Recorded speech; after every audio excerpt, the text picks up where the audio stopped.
Well, welcome everybody to our next lesson in our series in preparing for Advent. Well, the Advent season, preparing for Christmas. And today, if you are following us in the book, we're actually going to look at three different chapters. If you've gotten the book, the 52 lessons, you'll know that we can't do 52 lessons between now and Christmas unless we double up.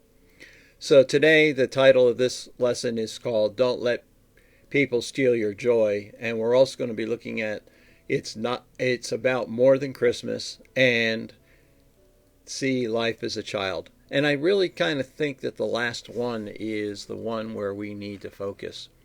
Now, if you remember anything from the previous lessons, you remember that misery was trying to be shared by Scrooge with everybody that he ran into. And when his nephew Fred came to see him to wish him a Merry Christmas, basically what he ended up with was a lecture about being poor and being married and the fact that Christmas was a humbug. After Fred has departed, some poor gentlemen walk in and try to raise funds for charity, and they get an earful from Scrooge about workhouses and prisons and excess population. And he tries to share with them his misery.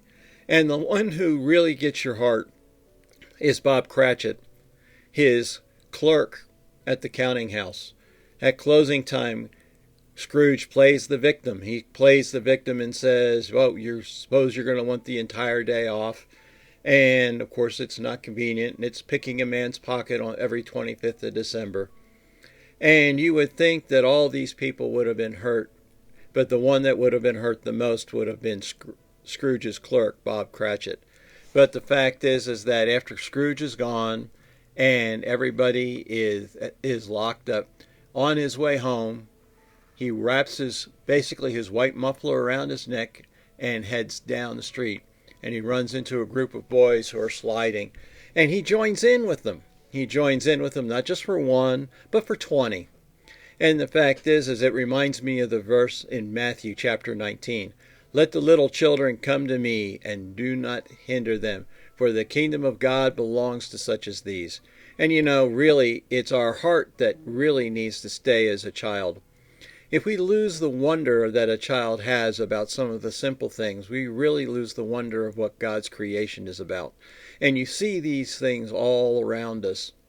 You see them in the fact that kids will just be in awe of the Christmas lights that we're seeing. If it would start snowing in El Paso, it would be the kids that would run out and want to play in it and look how pretty and how wonderful. But the fact is that many of us would just simply see wet roads and a chance for an accident.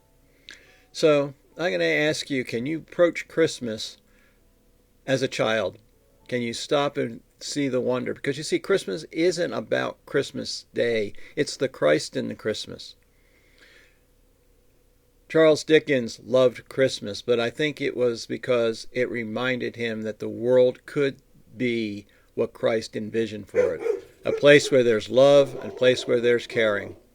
So if you have the time, make the time to see Christmas in the next few days. But also look for Christ in all of that Christmas around you. And I'm going to ask you just to keep them in prayer and to think about that verse. Let the little children. Is there a little child in you that wants to come out? Don't hinder him. Let him come out. Take time to enjoy what you can of this season. For the kingdom of God is like a person who is like a little child.